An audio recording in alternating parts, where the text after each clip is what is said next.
Science of Getting Rich by Wallace D. Wattles.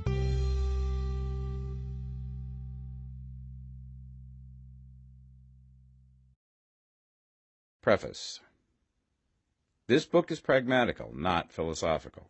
A practical manual, not a treatise upon theories. It is intended for the men and women whose most pressing need is for money, who wish to get rich first and philosophize afterward. It is for those who have, so far, found neither the time, the means, nor the opportunity to go deeply into the study of metaphysics, but who want results and who are willing to take the conclusions of science as a basis for action, without going into all the processes by which those conclusions were reached. It is expected that the reader will take the fundamental statements upon faith, just as he would take statements concerning a law of electrical action if they were promulgated by a Marconi or an Edison, and taking the statements upon faith, that he will prove their truth by acting upon them without fear or hesitation. Every man or woman who does this will certainly get rich, for the science herein applied is an exact science, and failure is impossible. For the benefit, however, of those who wish to investigate philosophical theories and so secure a logical basis for faith, I will here cite certain authorities. The monistic theory of the universe, the theory that one is all and that all is one, that one substance manifests itself as the seeming many elements of the material world, is of Hindu origin and has been gradually winning its way into the thought of the Western world for 200 years. It is the foundation of all the Oriental philosophies and of those of Descartes, Spinoza, Leibniz, Schopenhauer, Hegel, and Emerson. The reader who would dig to the philosophical foundations of this is advised to read Hegel and Emerson for himself. In writing this book, I have sacrificed all other considerations to plainness and simplicity of style, so that all might understand. The plan of action laid down herein was deduced from the conclusions of philosophy. It has been thoroughly tested and bears the supreme test of practical experiment. It works. If you wish to know how the conclusions were arrived at, read the writings of the authors mentioned above. And if you wish to reap the fruits of their philosophies in actual practice, read this book and do exactly as it tells you to do. The author. Chapter 1. The Right to be Rich. Whatever may be said in praise of poverty, the fact remains that it is not possible to live a really complete or successful life unless one is rich. No man can rise to his greatest possible height in talent or soul development unless he has plenty of money. For to unfold the soul and to develop talent, he must have many things to use, and he cannot have these things unless he has money to buy them with. A man develops in mind, soul, and body by making use of these things, and society is so organized that man must have money in order to become the possessor of things. Therefore, the basis of all advancement for man must be the science of getting rich. The object of all life is development, and everything that lives has an inalienable right to all the development it is capable of attaining. Man's right to life means his right to have the free and unrestricted use of all things which may be necessary to his fullest mental, spiritual, and physical unfoldment, or, in other words, his right to be rich. I shall not speak of riches in a figurative way. To be really rich does not mean to be satisfied or contented with a little. No man ought to be satisfied with little if he is capable of using and enjoying more.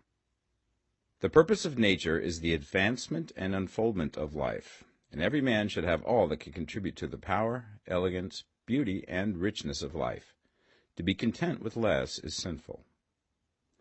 The man who owns all he wants for the living of all the life he is capable of living is rich, and no man who has not plenty of money can have all he wants. Life has advanced so far and become so complex that even the most ordinary man or woman requires a great amount of wealth in order to live in a manner that even approaches completeness. Every person naturally wants to become all that they are capable of becoming. This desire to realize innate possibilities is inherent in human nature. We cannot help wanting to be all that we can be. Success in life is becoming what you want to be. You can become what you want to be only by making use of things, and you can have the free use of things only as you become rich enough to buy them. To understand the science of getting rich is therefore the most essential of all knowledge. There is nothing wrong in wanting to get rich. The desire for riches is really the desire for a richer, fuller, and more abundant life, and that desire is praiseworthy. The man who does not desire to live more abundantly is abnormal, and so the man who does not desire to have money enough to buy all he wants is abnormal. There are three motives for which we live. We live for the body, we live for the mind, we live for the soul. No one of these is better or holier than the other. All are alike desirable, and no one of the three, body, mind, or soul, can live fully if either of the others is cut short of full life and expression. It is not right or noble to live only for the soul and deny mind or body, and it is wrong to live for the intellect and deny body or soul. We are all acquainted with the loathsome consequences of living for the body and denying both mind and soul, and we see that real life means the complete expression of all that man can give forth through body, mind, and soul. Whatever he can say, no man can be really happy or satisfied unless his body is living fully in every function, and unless the same is true of his mind and his soul. Wherever there is unexpressed possibility, or function not performed, there is unsatisfied desire. Desire is possibility seeking expression, or function seeking performance. Man cannot live fully in body without good food, comfortable clothing, and warm shelter, and without freedom from excessive toil. Rest and recreation are also necessary to his physical life. He cannot live fully in mind without books and time to study them, without opportunity for travel and observation, or without intellectual companionship. To live fully in mind, he must have intellectual recreations, and must surround himself with all the objects of art and beauty he is capable of using and appreciating. To live fully in soul, man must have love, and love is denied expression by poverty. A man's highest happiness is found in the bestowal of benefits on those he loves. Love finds its most natural and spontaneous expression in giving. The man who has nothing to give cannot fill his place as a husband or father, as a citizen or as a man. It is in the use of material things that a man finds full life for his body, develops his mind, and unfolds his soul. It is therefore of supreme importance to him that he should be rich. It is perfectly right that you should desire to be rich. If you are a normal man or woman, you cannot help doing so. It is perfectly right that you should give your best attention to the science of getting rich, for it is the noblest and most necessary of all studies. If you neglect this study, you are derelict in your duty to yourself, to God, and humanity, for you can render to God and humanity no greater service than to make the most of yourself. Chapter 2. There is a science of getting rich. There is a science of getting rich, and it is an exact science, like algebra or arithmetic. There are certain laws which govern the process of acquiring riches. Once these laws are learned and obeyed by any man, he will get rich with mathematical certainty. The ownership of money and property comes as a result of doing things in a certain way. Those who do things in this certain way, whether on purpose or accidentally, get rich, while those who do not do things in this certain way, no matter how hard they work or how able they are, remain poor. It is a natural law that like causes always produce like effects, and therefore any man or woman who learns to do things in this certain way will infallibly get rich. That the above statement is true is shown by the following facts. Getting rich is not a matter of environment, for if it were, all the people in certain neighborhoods would become wealthy. The people of one city would all be rich, while those of other towns would all be poor. Or the inhabitants of one state would roll in wealth, and those of an adjoining state would be in poverty. But everywhere we see rich and poor living side by side, in the same environment, and often engaged in the same vocations. When two men are in the same locality and in the same business, and one gets rich while the other remains poor, it shows that getting rich is not primarily a matter of environment. Some environments may be more favorable than others, but when two men in the same business are in the same neighborhood, and one gets rich while the other fails, it indicates that getting rich is the result of doing things in a certain way. And further, the ability to do things in this certain way is not due solely to the possession of talent, for many people who have great talent remain poor, while others who have very little talent get rich. Studying the people who have gotten rich, we find that they are an average lot in all respects, having no greater talents and abilities than other men. It is evident that they do not get rich because they possess talents and abilities that other men have not, but because they happen to do things in a certain way. Getting rich is not the result of saving or thrift. Many very penurious people are poor, while free spenders often get rich. Nor is getting rich due to doing things which others fail to do. For two men in the same business often do almost exactly the same things, and one gets rich while the other remains poor or becomes bankrupt. From all these things, we must come to the conclusion that getting rich is the result of doing things in a certain way.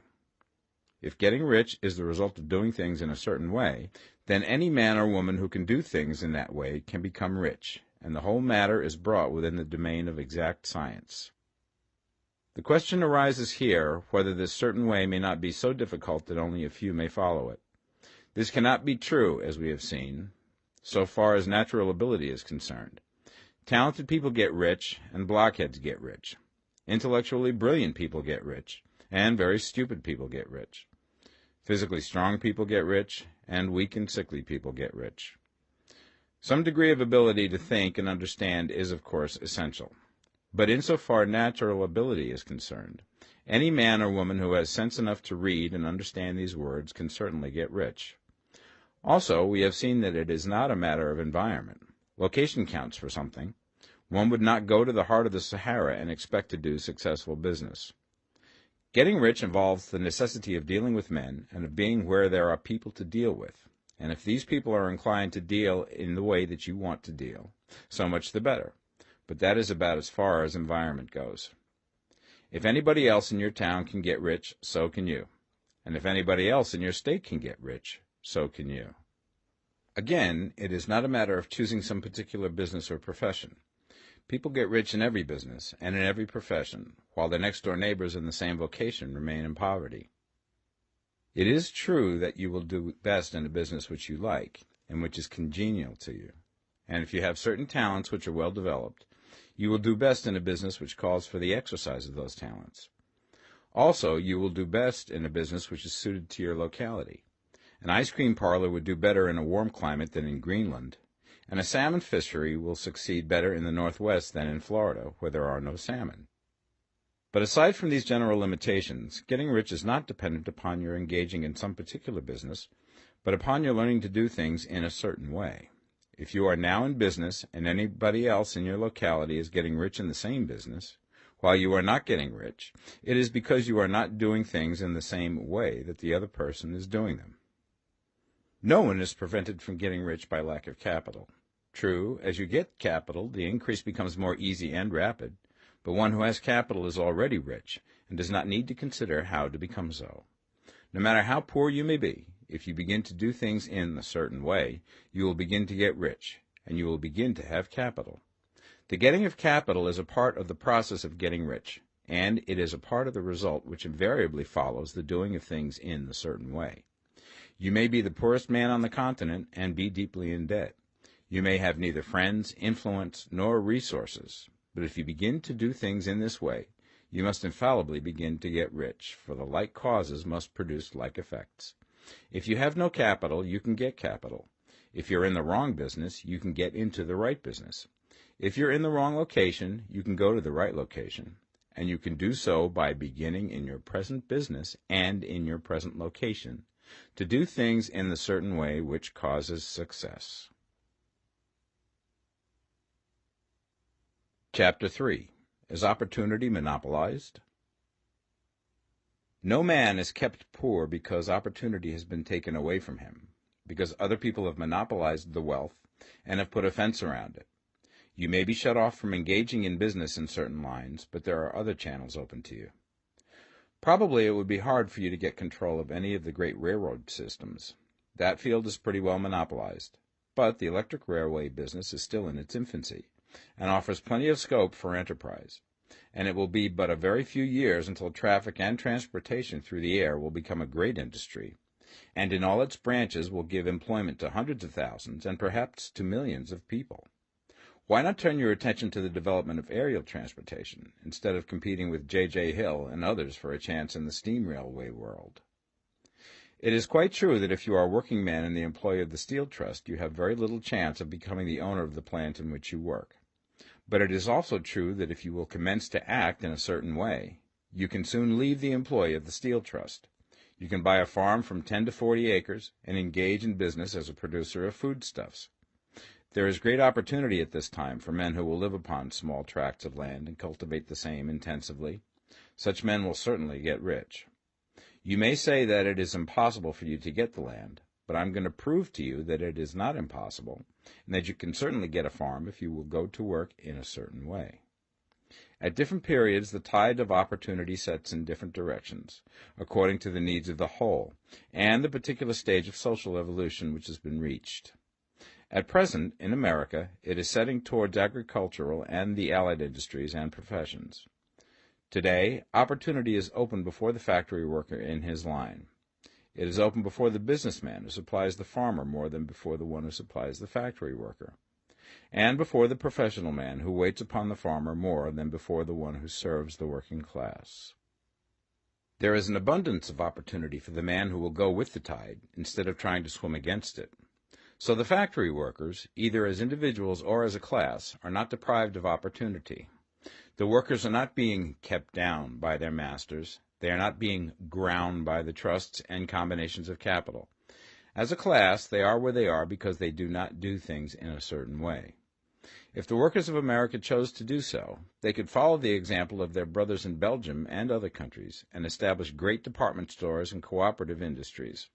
They could elect men of their own class to office and pass laws favoring the development of such cooperative industries, and in a few years they could take peaceable possession of the industrial field. The working class may become the master class whenever they will begin to do things in a certain way. The law of wealth is the same for them as it is for all others. This they must learn, and they will remain where they are as long as they continue to do as they do. The individual worker, however, is not held down by the ignorance or the mental slothfulness of his class. He can follow the tide of opportunity to riches, and this book will tell him how. No one is kept in poverty by a shortness in the supply of riches. There is more than enough for all. A palace as large as the Capitol in Washington might be built for every family on earth from the building material in the United States alone. And under intensive cultivation, this country would produce wool, cotton, linen, and silk enough to clothe each person in the world finer than Solomon was arrayed in all his glory, together with food enough to feed them all luxuriously.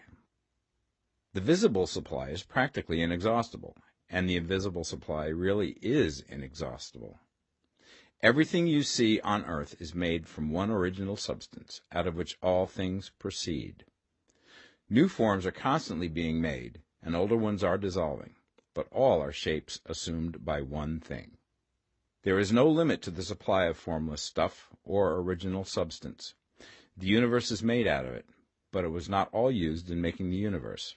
The spaces in, through, and between the forms of the visible universe are permeated and filled with the original substance, with the formless stuff, with the raw material of all things. 10,000 times as much has been made might still be made, and even then we should not have exhausted the supply of universal raw material. No man, therefore, is poor because nature is poor, or because there is not enough to go around. Nature is an inexhaustible storehouse of riches. The supply will never run short. Original substance is alive with creative energy and is constantly producing more forms. When the supply of building material is exhausted, more will be produced. When the soil is exhausted so that foodstuffs and materials for clothing will no longer grow upon it, it will be renewed or more soil will be made. When all the gold and silver has been dug from the earth, if man is still in such a stage of social development that he needs gold and silver, more will be produced from the formless. The formless stuff responds to the needs of man. It will not let him be without any good thing. This is true of man collectively. The race as a whole is always abundantly rich, and if individuals are poor, it is because they do not follow the certain way of doing things which makes the individual man rich. The formless stuff is intelligent. It is stuff which thinks. It is alive, and is always impelled towards more life. It is the natural and inherent impulse of life to seek to live more. It is the nature of intelligence to enlarge itself, and of consciousness to seek to extend its boundaries and find fuller expression. The universe of forms has been made by formless living substance, throwing itself into form in order to express itself more fully. The universe is a great living presence, always moving inherently towards more life and fuller functioning. Nature is formed for the advancement of life. Its impelling motive is the increase of life. For this cause, everything which can possibly minister to life is bountifully provided. There can be no lack unless God is to contradict himself and nullify his own works. You are not kept poor by lack in the supply of riches. It is a fact which I shall demonstrate a little further on, that even the resources of the formless supply are at the command of the man or woman who will act and think in a certain way. Chapter 4. The first principle in the science of getting rich. Thought is the only power which can produce tangible riches from the formless substance. The stuff from which all things are made is a substance which thinks, and a thought of form in this substance produces the form. Original substance moves according to its thoughts. Every form and process you see in nature is the visible expression of a thought in original substance. As the formless stuff thinks of a form, it takes that form. As it thinks of a motion, it makes that motion. That is the way all things were created. We live in a thought world, which is part of a thought universe. The thought of a moving universe extended through formless substance, and the thinking stuff moving according to that thought, took the form of systems of planets and maintains that form. Thinking substance takes the form of its thought and moves according to that thought. Holding the idea of a circling system of suns and worlds, it takes the form of these bodies and moves them as it thinks. Thinking the form of a slow-growing oak tree, it moves accordingly and produces the tree, though centuries may be required to do the work. In creating, the formless seems to move according to the lines of motion it has established. The thought of an oak tree does not cause the instant formation of a full-grown tree, but it does start in motion the forces which will produce the tree, along established lines of growth. Every thought of form held in thinking substance causes the creation of the form, but always, or at least generally, along lines of growth and action already established. The thought of a house of a certain construction, if it were impressed upon formless substance, might not cause the instant formation of the house, but it would cause the turning of creative energies already working in trade and commerce into such channels as to result in the speedy building of the house. And if there were no existing channels through which the creative energy could work, then the house would be formed directly from primal substance, without waiting for the slow processes of the organic and inorganic world. No thought of form can be impressed upon original substance without causing the creation of the form. Man is a thinking center and can originate thought. All the forms that man fashions with his hands must first exist in his thought. He cannot shape a thing until he has thought that thing. And so far, man has confined his efforts wholly to the work of his hands. He has applied manual labor to the world of forms, seeking to change or modify those already existing. He has never thought of trying to cause the creation of new forms by impressing his thoughts upon formless substance. When man has a thought form, he takes material from the forms of nature and makes an image of the form which is in his mind. He has so far made little or no effort to cooperate with formless intelligence, to work with the Father. He has not dreamed that he can do what he seeth the Father doing. Man reshapes and modifies existing forms by manual labor. He has given no attention to the question whether he may not produce things from formless substance by communicating his thoughts to it. We propose to prove that he may do so, to prove that any man or woman may do so, and to show how. As our first step, we must lay down the three fundamental propositions. First, we assert that there is one original formless stuff, or substance, from which all things are made.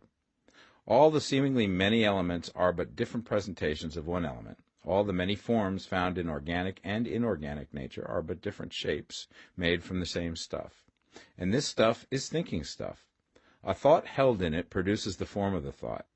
Thought, in thinking substance, produces shapes. Man is a thinking center, capable of original thought. If a man can communicate his thought to original thinking substance, he can cause the creation or formation of the thing he thinks about. To summarize this, there is a thinking stuff from which all things are made, and which, in its original state, permeates, penetrates, and fills the interspaces of the universe. A thought in this substance produces the thing that is imaged by the thought. Man can form things in his thought, and, by impressing his thought upon formless substance, can cause the thing he thinks about to be created. It may be asked if I can prove these statements, and without going into details, I answer that I can do so, both by logic and experience. Reasoning back from the phenomena of form and thought, I come to one original thinking substance, and reasoning forward from that thinking substance, I come to man's power to cause the formation of the thing he thinks about. And by experiment, I find the reasoning true, and this is my strongest proof. If one man who reads this book gets rich by doing what it tells him to do, that is evidence in support of my claim. But if every man who does what it tells him to do gets rich, that is proof positive until someone goes through the process and fails. The theory is true until the process fails, and this process will not fail. For every man who does exactly what this book tells him to do will get rich. I have said that men get rich by doing things in a certain way, and in order to do so, men must become able to think in a certain way. A man's way of doing things is the direct result of the way he thinks about things. To do things in a way that you want to do them, you will have to acquire the ability to think the way you want to think. This is the first step towards getting rich. To think what you want to think is to think truth, regardless of appearances. Every man has the natural and inherent power to think what he wants to think, but it requires far more effort to do so than it does to think the thoughts which are suggested by appearances. To think according to appearance is easy. To think truth regardless of appearances is laborious, and requires the expenditure of more power than any other work man is called upon to perform. There is no labor from which most people shrink as they do from that of sustained and consecutive thought. It is the hardest work in the world. This is especially true when truth is contrary to appearances. Every appearance in the visible world tends to produce a corresponding form in the mind which observes it, and this can only be prevented by holding the thought of the truth. To look upon the appearance of disease will produce the form of disease in your own mind and ultimately in your body, unless you hold the thought of the truth, which is that there is no disease. It is only an appearance, and the reality is health. To look upon the appearances of poverty will produce corresponding forms in your own mind, unless you hold to the truth that there is no poverty, there is only abundance. To think health when surrounded by the appearance of disease, or to think riches when in the midst of appearances of poverty, requires power, but he who acquires this power becomes a master mind. He can conquer fate. He can have what he wants. This power can only be acquired by getting hold of the basic fact which is behind all appearances, and that fact is that there is one thinking substance, from which and by which all things are made. Then we must grasp the truth that every thought held in this substance becomes a form, and that man can so impress his thoughts upon it as to cause them to take form and become visible things. When we realize this, we lose all doubt and fear, for we know that we can create what we want to create, and we can get what we want to have, and can become what we want to be.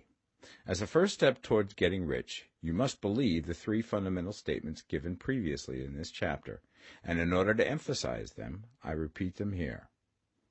There is a thinking stuff from which all things are made, and which, in its original state, permeates, penetrates, and fills the interspaces of the universe. A thought in this substance produces the thing that is imaged by the thought. Man can form things in his thought, and, by impressing his thought upon formless substance, can cause the thing he thinks about to be created. You must lay aside all other concepts of the universe than this monistic one, and you must dwell upon this until it is fixed in your mind and has become your habitual thought. Read these creed statements over and over again. Fix every word upon your memory, and meditate upon them until you firmly believe what they say. If a doubt comes to you, cast it aside as a sin. Do not listen to arguments against this idea. Do not go to churches or lectures where a contrary concept of things is taught or preached. Do not read magazines or books which teach a different idea. If you get mixed up in your faith, all your efforts will be in vain. Do not ask why these things are true, nor speculate as to how they can be true. Simply take them on trust. The science of getting rich begins with the absolute acceptance of this faith. Chapter 5. Increasing Life. You must get rid of the last vestige of the old idea that there is a deity whose will it is that you should be poor, or whose purposes may be served by keeping you in poverty. The intelligent substance which is all, and in all, which lives in all and lives in you, is a consciously living substance. Being a consciously living substance, it must have the nature and inherent desire of every living intelligence for increase of life. Every living thing must continually seek for the enlargement of its life, because life, in the mere act of living, must increase itself. A seed, dropped into the ground, springs into activity, and in the act of living produces 100 more seeds. Life, by living, multiplies itself. It is forever becoming more. It must do so if it continues to be at all. Intelligence is under the same necessity for continuous increase. Every thought we think makes it necessary for us to think another thought. Consciousness is continually expanding. Every fact we learn leads us to the learning of another fact. Knowledge is continually increasing. Every talent we cultivate brings to the mind the desire to cultivate another talent. We are subject to the urge of life, seeking expression, which ever drives us on to know more, to do more, and to be more. In order to know more, do more, and be more, we must have more. We must have things to use, for we learn and do and become only by using things. We must get rich so that we can live more. The desire for riches is simply the capacity for larger life seeking fulfillment. Every desire is the effort of an unexpressed possibility to come into action. It is power seeking to manifest which causes desire. That which makes you want more money is the same as that which makes the plant grow. It is life, seeking fuller expression. The one living substance must be subject to this inherent law of all life. It is permeated with the desire to live more. That is why it is under the necessity of creating things. The one substance desires to live more in you. Hence, it wants you to have all the things you can use. It is the desire of God that you should get rich.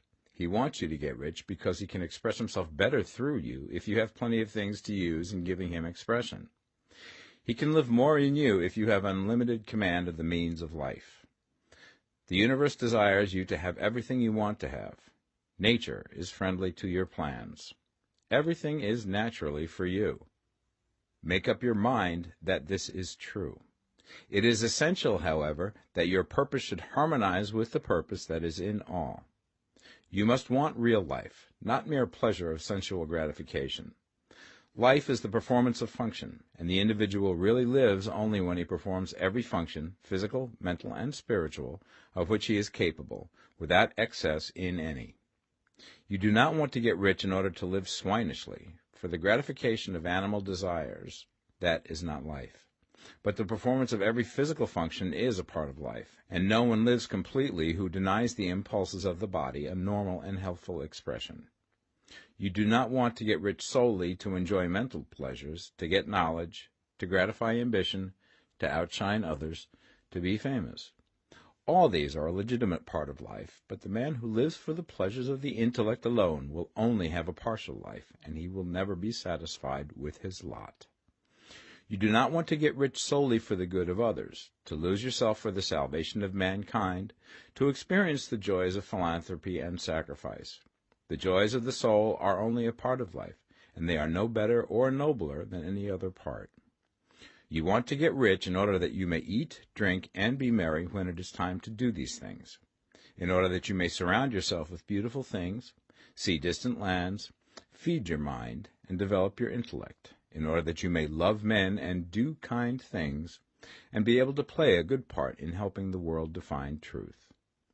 But remember that extreme altruism is no better and no nobler than extreme selfishness. Both are mistakes. Get rid of the idea that God wants you to sacrifice yourself for others, and that you can secure his favor by doing so. God requires nothing of the kind. What he wants is that you should make the most of yourself, for yourself and for others, and you can help others more by making the most of yourself than in any other way. You can make the most of yourself only by getting rich, so it is right and praiseworthy that you should give your first and best thought to the work of acquiring wealth. Remember, however, that the desire of substance is for all, and its movements must be for more life to all. It cannot be made to work for less life to any, because it is equally in all, seeking riches and life.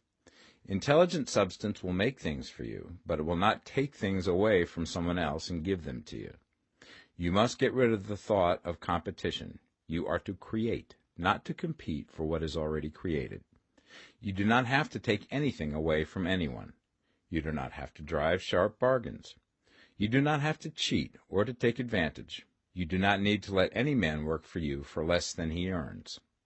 You do not have to covet the property of others or to look at it with wishful eyes. No man has anything of which you cannot have the like, and that without taking what he has away from him. You are to become a creator, not a competitor. You are going to get what you want, but in such a way that when you get it, every other man will have more than he has now. I am aware that there are men who get a vast amount of money by proceeding in direct opposition to the statements in the paragraph above, and may add a word of explanation here.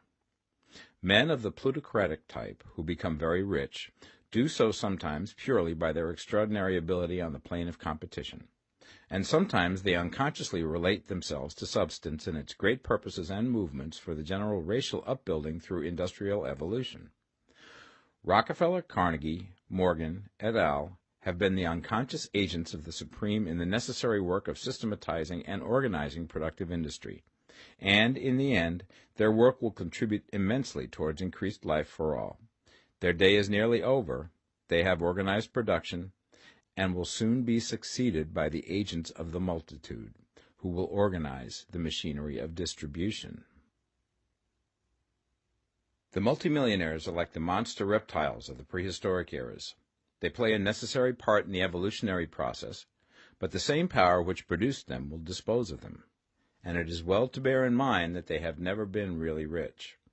A record of the private lives of most of this class will show that they have really been the most abject and wretched of the poor. Riches secured on the competitive plane are never satisfactory and permanent. They are yours today and another's tomorrow. Remember, if you are to become rich in a scientific and certain way, you must rise entirely out of the competitive thought. You must never think for a moment that the supply is limited. Just as soon as you begin to think that all the money is being cornered and controlled by bankers and others, and that you must exert yourself to get laws passed to stop this process, and so on, in that moment you drop into the competitive mind, and your power to cause creation is gone for the time being. And what is worse, you will probably arrest the creative movements you have already instituted. Know that there are countless millions of dollars worth of gold in the mountains of the earth, not yet brought to light, and know that if there were not, more would be created from thinking substance to supply your needs. Know that the money you need will come, even if it is necessary for 1,000 men to be led to the discovery of new gold mines tomorrow. Never look at the visible supply. Look always at the limitless riches in formless substance, and know that they are coming to you as fast as you can receive and use them. Nobody, by cornering the visible supply, can prevent you from getting what is yours. So never allow yourself to think for an instant that all the best building spots will be taken before you get ready to build your house, unless you hurry. Never worry about the trusts and combines, and get anxious for fear that they will soon come to own the whole earth. Never get afraid that you will lose what you want because some other person beat you to it. That cannot possibly happen. You are not seeking anything that is possessed by anybody else. You are causing what you want to be created from formless substance, and the supply is without limits. Stick to the formulated statement. There is a thinking stuff from which all things are made, and which, in its original state, permeates, penetrates, and fills the interspaces of the universe. A thought in this substance produces the thing that is imaged by the thought. Man can form things in his thought, and by impressing his thought upon formless substance, can cause the thing he thinks about to be created. Chapter 6. How riches come to you. When I say that you do not have to drive sharp bargains, I do not mean that you do not have to drive any bargains at all, or that you are above the necessity for having any dealings with your fellow men. I mean that you will not need to deal with them unfairly. You do not have to get something for nothing, but can give to every man more than you take from him. You cannot give every man more in cash market value than you take from him, but you can give him more in use value than the cash value of the thing you take from him. The paper, ink, and other material in this book may not be worth the money you pay for it, but if the ideas suggested by it bring you thousands of dollars, you have not been wronged by those who sold it to you. They have given you a great use value for a small cash value. Let us suppose that I own a picture by one of the great artists, which in any civilized community is worth thousands of dollars. I take it to Baffin Ray, and by salesmanship induce an Eskimo to give a bundle of furs worth $500 for it.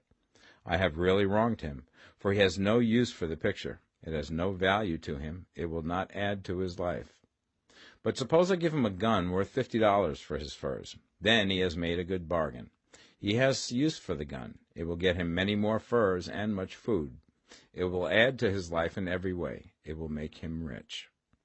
When you rise from the competitive to the creative plane, you can scan your business transactions very strictly, and if you are selling any man anything which does not add more to his life than the thing he gives you in exchange, you can afford to stop it. You do not have to beat anybody in business, and if you are in a business which does beat people, get out of it at once. Give every man more in use value than you take from him in cash value. Then you are adding to the life of the world by every business transaction. If you have people working for you, you must take from them more in cash value than you pay them in wages. But you can so organize your business that it will be filled with the principle of advancement, and so that each employee who wishes to do so may advance a little every day. You can make your business do for your employees what this book is doing for you. You can so conduct your business that it will be a sort of ladder, by which every employee who will take the trouble may climb to riches himself, and, given the opportunity, if he will not do so, it is not your fault. And finally, because you are to cause the creation of your riches from formless substance which permeates all your environment, it does not follow that they are to take shape from the atmosphere and come into being before your eyes. If you want a sewing machine, for instance, I do not mean to tell you that you are to impress the thought of a sewing machine on thinking substance until the machine is formed without hands, in the room where you sit or elsewhere. But if you want a sewing machine, hold the mental image of it with the most positive certainty that it is being made, or is on its way to you. After once forming the thought, have the most absolute and unquestioning faith that the sewing machine is coming. Never think of it, or speak of it, in any other way than as being sure to arrive. Claim it as already yours. It will be brought to you by the power of the Supreme Intelligence, acting upon the minds of men. If you live in Maine, it may be that a man will be brought from Texas or Japan to engage in some transaction which will result in your getting what you want. If so, the whole matter will be as much to that man's advantage as it is to yours. Do not forget for a moment that the thinking substance is through all, in all, communicating with all, and can influence all. The desire of thinking substance for a fuller life and better living has caused the creation of all the sewing machines already made, and it can cause the creation of millions more, and will, whenever men set it in motion by desire and faith, and by acting in a certain way. You can certainly have a sewing machine in your house, and it is just as certain that you can have any other thing or things which you want, and which you will use for the advancement of your own life and the lives of others. You need not hesitate about asking largely. It is your Father's pleasure to give you the kingdom, said Jesus. Original substance wants to live all that is possible in you, and wants you to have all that you can or will use for the living of the most abundant life. If you fix upon your consciousness the fact that the desire you feel for the possession of riches is one with the desire of omnipotence for more complete expression, your faith becomes invincible. Once I saw a little boy sitting at a piano, and vainly tried to bring harmony out of the keys, and I saw that he was grieved and provoked by his inability to play real music. I asked him the cause of his vexation, and he answered, "I can feel the music in me, but I can't make my hands go right." The music in him was the urge of original substance, containing all the possibilities of all life. All that there is of music was seeking expression through the child. God, the one substance, is trying to live and do and enjoy things through humanity. He is saying, I want hands to build wonderful structures, to play divine harmonies, to paint glorious pictures. I want feet to run my errands, eyes to see my beauties, tongues to tell mighty truths and to sing marvelous songs, and so on. All that there is of possibility is seeking expression through men. God wants those who can play music to have pianos and every other instrument, and to have the means to cultivate their talents to the fullest extent. He wants those who can appreciate beauty to be able to surround themselves with beautiful things. He wants those who can discern truth to have every opportunity to travel and observe. He wants those who can appreciate dress to be beautifully clothed, and those who can appreciate good food to be luxuriously fed. He wants all these things because it is himself that enjoys and appreciates them. It is God who wants to play and sing and enjoy beauty and proclaim truth and wear fine clothes and eat good food. It is God that worketh in you to will and to do, said Paul. The desire you feel for riches is the infinite, seeking to express himself in you as he sought to find expression in the little boy at the piano. So you need not hesitate to ask largely.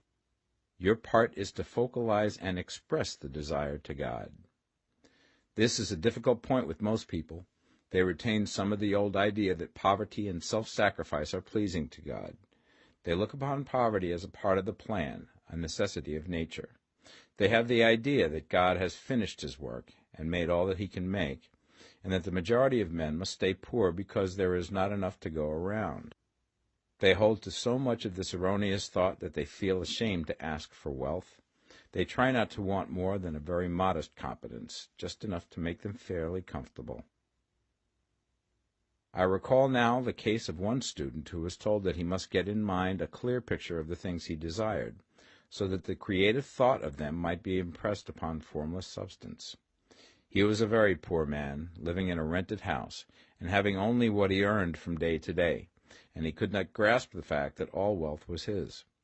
So, after thinking the matter over, he decided that he might reasonably ask for a new rug for the floor of his best room, and an anthracite coal stove to heat the house during the cold weather. Following the instructions given in this book, he obtained these things in a few months, and then it dawned upon him that he had not asked enough. He went through the house in which he lived and planned all the improvements he would like to make in it. He mentally added a bay window here and a room there, until it was complete in his mind as an ideal home, and then he planned its furnishings. Holding the whole picture in his mind, he began living in the certain way, and moving towards what he wanted, and he now owns the house, and is rebuilding it after the form of his mental image. And now, with still larger faith, he is going to get greater things. It has been unto him according to his faith, and it is so with you and with all of us. Chapter 7. Gratitude. The illustrations given in the last chapter will have conveyed the fact that the first step towards getting rich is to convey the idea of your wants to the formless substance. This is true, and you will see that in order to do so, it becomes necessary to relate yourself to the formless intelligence in a harmonious way. To secure this harmonious relation is a matter of such primary and vital importance that I shall give some space to its discussion here, and give you instructions which, if you will follow them, will be certain to bring you into perfect unity of mind with God. The whole process of mental adjustment and atonement can be summed up in one word: gratitude. First, you believe that there is one intelligent substance from which all things proceed. Second, you believe that this substance gives you everything you desire. And third, you relate yourself to it by a feeling of deep and profound gratitude. Many people who order their lives rightly in all other ways are kept in poverty by their lack of gratitude. Having received one gift from God, they cut the wires which connect them with Him by failing to make acknowledgment. It is easy to understand that the nearer we live to the source of wealth, the more wealth we shall receive. And it is easy also to understand that the soul that is always grateful lives in closer touch with God than the one which never looks to Him in thankful acknowledgment. The more gratefully we fix our minds on the Supreme when good things come to us, the more good things we will receive, and the more rapidly they will come. And the reason simply is that the mental attitude of gratitude draws the mind into closer touch with the source from which the blessings come. If it is a new thought to you that gratitude brings your whole mind into closer harmony with the creative energies of the universe, consider it well, and you will see that it is true. The good things you already have come to you along the line of obedience to certain laws. Gratitude will lead your mind out along the ways by which things come, and it will keep you in close harmony with creative thought and prevent you from falling into competitive thought. Gratitude alone can keep you looking towards the all, and prevent you from falling into the error of thinking of the supply as limited, and to do that would be fatal to your hopes. There is a law of gratitude, and it is absolutely necessary that you should observe the law if you are to get the results you seek. The law of gratitude is the natural principle that action and reaction are always equal, and in opposite directions. The grateful outreaching of your mind in thankful praise to the Supreme is a liberation or expenditure of force. It cannot fail to reach that to which it is addressed, and the reaction is an instantaneous movement towards you. Draw nigh unto God, and he will draw nigh unto you. That is a statement of psychological truth. And if your gratitude is strong and constant, the reaction in formless substance will be strong and continuous. The movement of the things you want will always be towards you. Notice the grateful attitude that Jesus took, how he always seemed to be saying, I thank thee, Father, that thou hearest me.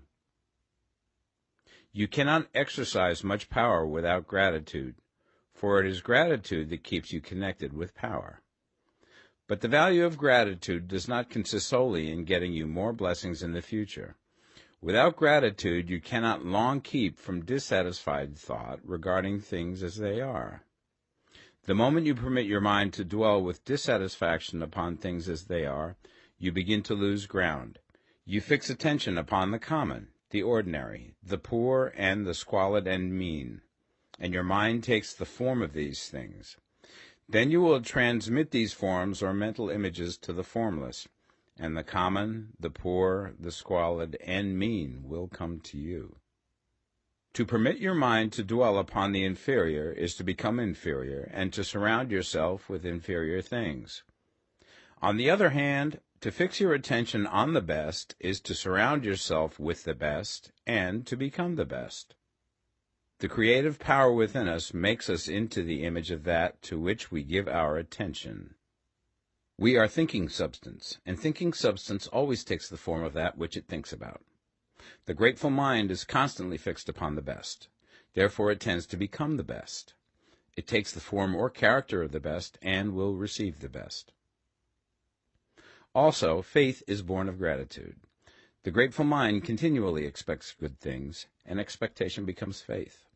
The reaction of gratitude upon one's own mind produces faith, and every outgoing wave of grateful thanksgiving increases faith. He who has no feeling of gratitude cannot long retain a living faith, and without a living faith you cannot get rich by the creative method, as we shall see in the following chapters. It is necessary, then, to cultivate the habit of being grateful for every good thing that comes to you, and to give thanks continuously. And because all things have contributed to your advancement, you should include all things in your gratitude. Do not waste time thinking or talking about the shortcomings or wrong actions of plutocrats or trust magnates. Their organization of the world has made your opportunity. All you get really comes to you because of them. Do not rage against corrupt politicians. If it were not for politicians, we should fall into anarchy, and your opportunity would be greatly lessened. God has worked a long time and very patiently to bring us up to where we are in industry and government, and he is going right on with his work. There is not the least doubt that he will do away with plutocrats, trust magnates, captains of industry, and politicians as soon as they can be spared. But in the meantime, behold, they are all very good.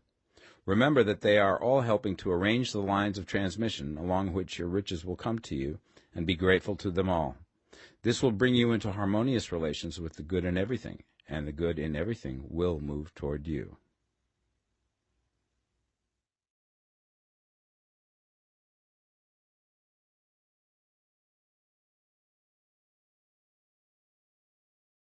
The Science of Getting Rich, Part 2. Chapter 8, Thinking in the Certain Way. You must form a clear and definite mental picture of what you want. You cannot transmit an idea unless you have it yourself. You must have it before you can give it, and many people fail to impress thinking substance because they have themselves only a vague and misty concept of the things they want to do, to have, or to become. It is not enough that you should have a general desire for wealth to do good with. Everybody has that desire. It is not enough that you should have a wish to travel, see things, live more, etc. Everybody has those desires also. If you were going to send a wireless message to a friend, you would not send the letters of the alphabet in their order and let him construct the message for himself, nor would you take words at random from the dictionary. You would send a coherent sentence, one which meant something. When you try to impress your wants upon substance, remember that it must be done by a coherent statement. You must know what you want and be definite. You can never get rich or start the creative power into action by sending out unformed longings and vague desires. Go over your desires just as the man I have described went over his house. See just what you want and get a clear mental picture of it as you wish it to look when you get it. That clear mental picture you must have continually in mind, as the sailor has in mind the port towards which he is sailing the ship.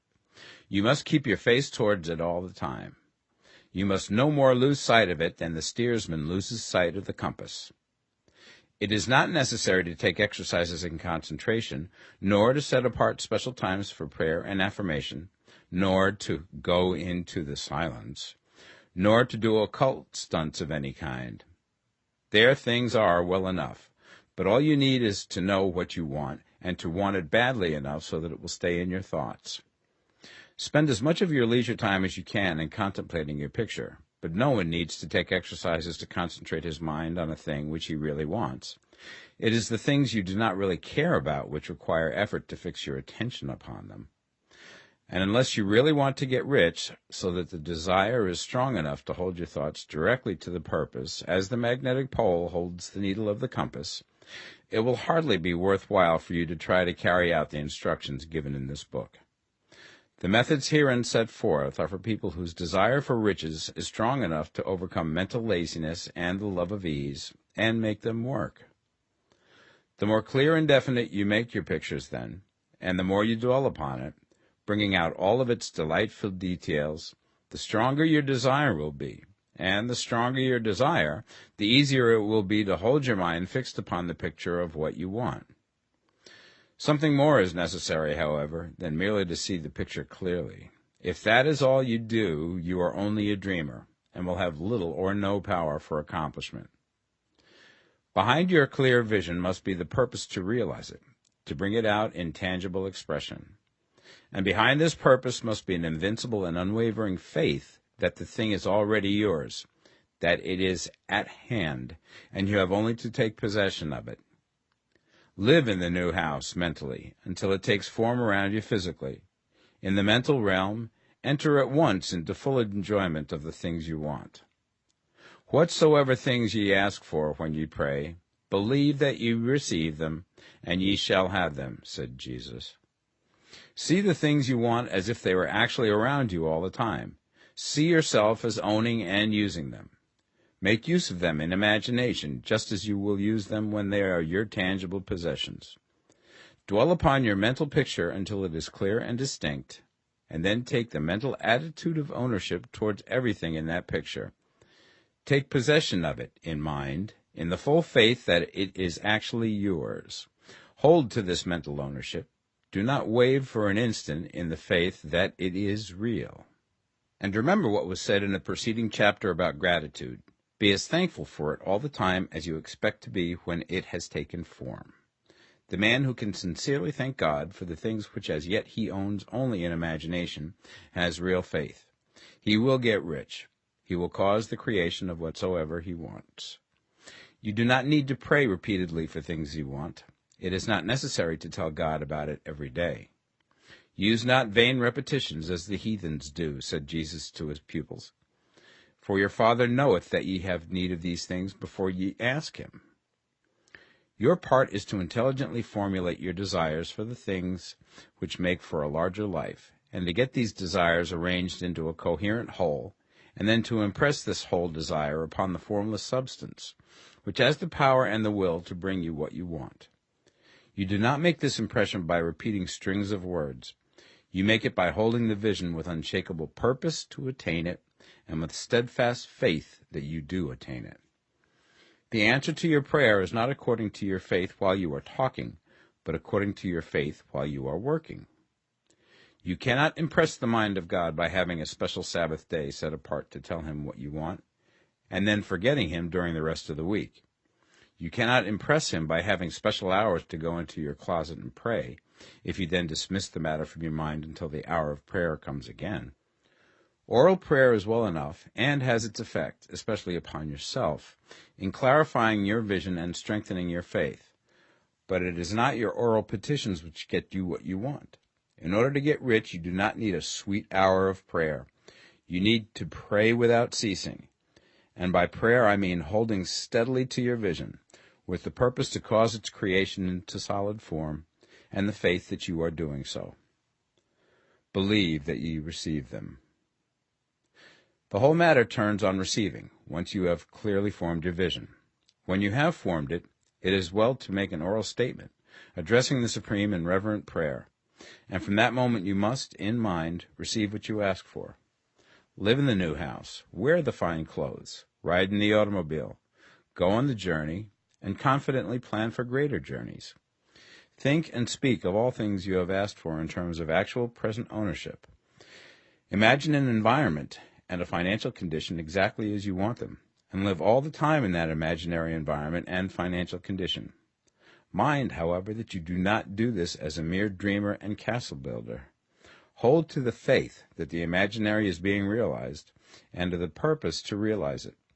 Remember that it is faith and purpose in the use of imagination which makes the difference between the scientist and the dreamer. And having learned this fact, it is here that you must learn the proper use of the will. Chapter 9. How to use the will. To set about getting rich in a scientific way, you do not try to apply your willpower to anything outside of yourself. You have no right to do so anyway. It is wrong to apply your will to other men and women in order to get them to do what you wish done. It is as flagrantly wrong to coerce people by mental power as it is to coerce them by physical power. If compelling people by physical force to do things for you reduces them to slavery, compelling them by mental means accomplishes exactly the same thing. The only difference is in methods. If taking things from people by physical force is robbery, then taking things by mental force is robbery also. There is no difference in principle. You have no right to use your willpower upon another person, even for his own good, for you do not know what is for his good. The science of getting rich does not require you to apply power or force to any other person in any way whatsoever. There is not the slightest necessity for doing so. Indeed, any attempt to use your will upon others will only tend to defeat your purpose. You do not need to apply your will to things in order to compel them to come to you. That would simply be trying to coerce God, and would be foolish and useless, as well as irreverent. You do not have to compel God to give you good things, any more than you have to use your willpower to make the sun rise. You do not have to use your willpower to conquer an unfriendly deity, or to make stubborn and rebellious forces do your bidding. Substance is friendly to you, and is more anxious to give you what you want than you are to get it. To get rich, you need only to use your willpower upon yourself. When you know what to think and do, then you must use your will to compel yourself to think and do the right things.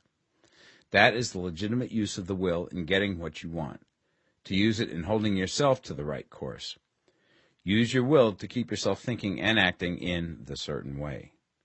Do not try to project your will or thoughts or your mind out into space to act on things or people. Keep your mind at home. It can accomplish more there than elsewhere. Use your mind to form a mental image of what you want, and to hold that vision with faith and purpose, and use your will to keep your mind working in the right way. The more steady and continuous your faith and purpose, the more rapidly you will get rich, because you will make only positive impressions upon substance, and you will not neutralize or offset them by negative impressions. The picture of your desires, held with faith and purpose, is taken up by the formless, and permeates it to great distances throughout the universe, for all I know. As this impression spreads, all things are set moving towards its realizations. Every living thing, every inanimate thing, and the things yet uncreated, are stirred towards bringing into being that which you want. All forces begin to be exerted in that direction. All things begin to move towards you. The minds of people everywhere are influenced towards doing the things necessary to the fulfilling of your desires, and they work for you unconsciously. But you can check all this by starting a negative impression in the formless substance. Doubt or unbelief is as certain to start a movement away from you as faith and purpose are to start one towards you. It is by not understanding this that most people who try to make use of mental science in getting rich make their failure. Every hour and moment you spend in giving heeds to doubts and fears. Every hour you spend in worry, every hour in which your soul is possessed by unbelief, sets a current away from you in the whole domain of intelligent substance. All the promises are unto them that believe, and unto them only. Notice how insistent Jesus was upon this point of belief, and now you know the reason why. Since belief is all important, it behooves you to guard your thoughts, and as your beliefs will be shaped to a very great extent by the things you observe and think about, it is important that you should command your attention.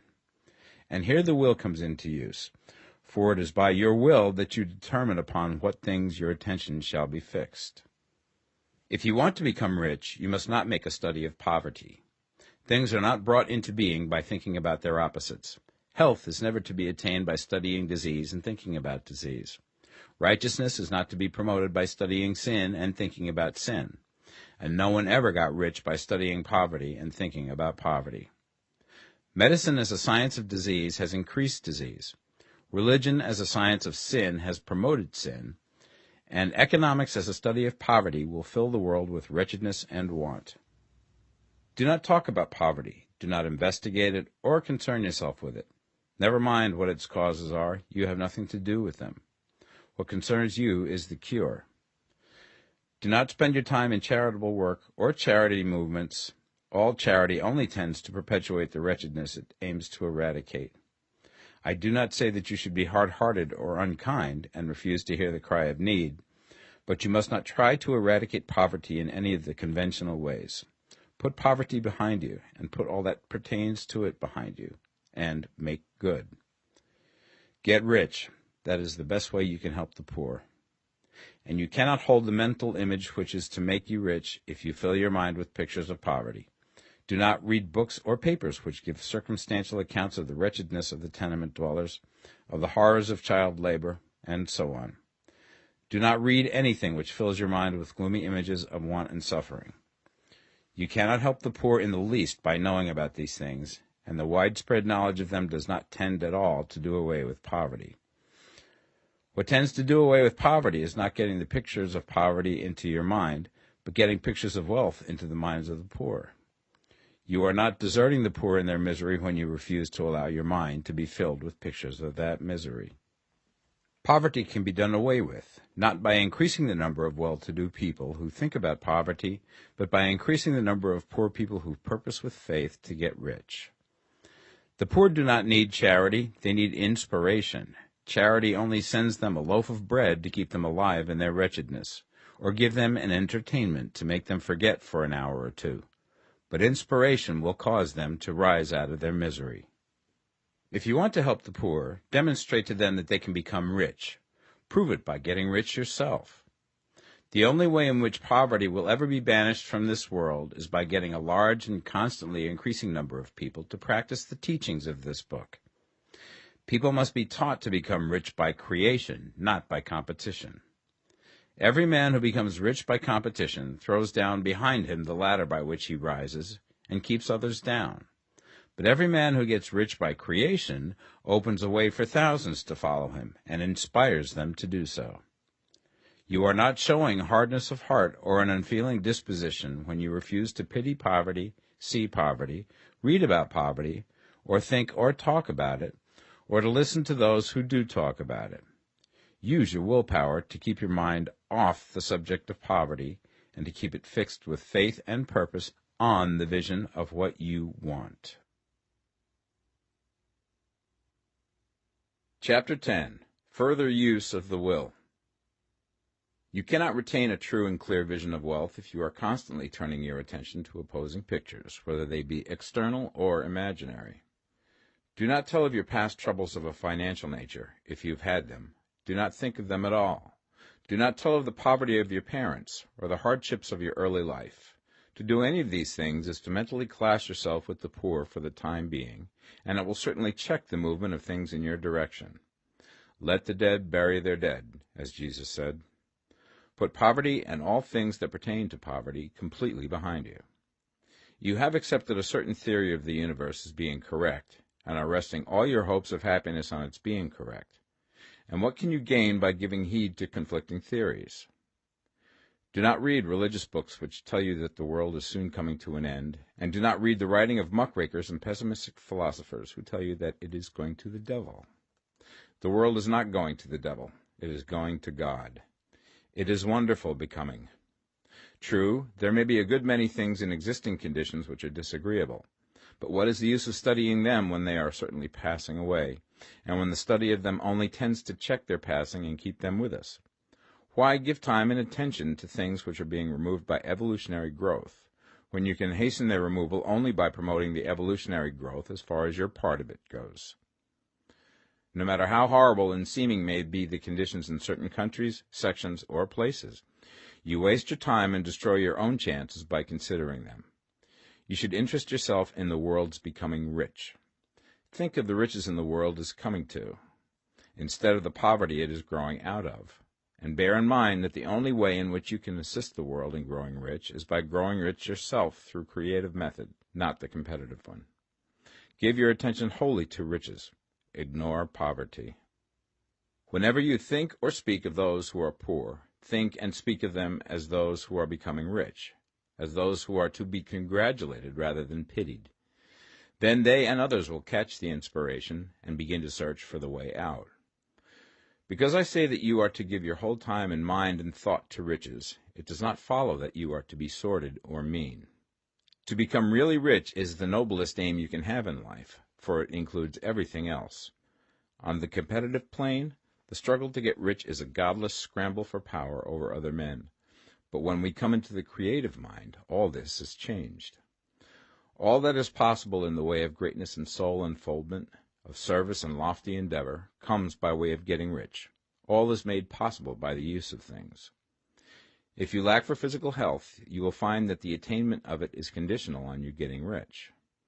Only those who are emancipated from financial worry and who have the means to live a carefree existence and follow hygienic practices can have and retain health.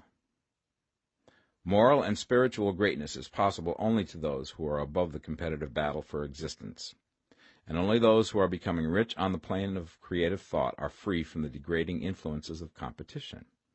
If your heart is set on domestic happiness, remember that love flourishes best when there is refinement, a high level of thought, and freedom from corrupting influences. And these are to be found only where riches are attained by the exercise of creative thought, without strife or rivalry. You can aim at nothing so great or noble, I repeat, as to become rich, and you must fix your attention upon your mental picture of riches, to the exclusion of all that may tend to dim or obscure the vision. You must learn to see the underlying truth in all things. You must see beneath all seemingly wrong conditions the great one life, ever moving forward towards fuller expression and more complete happiness. It is the truth that there is no such thing as poverty, that there is only wealth. Some people remain in poverty because they are ignorant of the fact that there is wealth for them, and these can best be taught by showing them the way to affluence in your own person and practice. Others are poor because, while they feel that there is a way out, they are too intellectually indolent to put forth the mental effort necessary to find that way and by travel it. Others still are poor because, While they have some notion of science, they have become so swamped and lost in the maze of metaphysical and occult theories that they do not know which road to take. They try a mixture of many systems and fail in all. For these, again, the very best thing to do is to show the right way in your own person and practice. An ounce of doing things is worth a pound of theorizing. The very best thing you can do for the whole world is to make the most of yourself. You can serve God and man in no more effective way than by getting rich. That is, if you get rich by the creative method and not by the competitive one. Another thing. We assert that this book gives in detail the principles of the science of getting rich. And if that is true, you do not need to read any other book upon the subject. This may sound narrow and egotistical, but consider.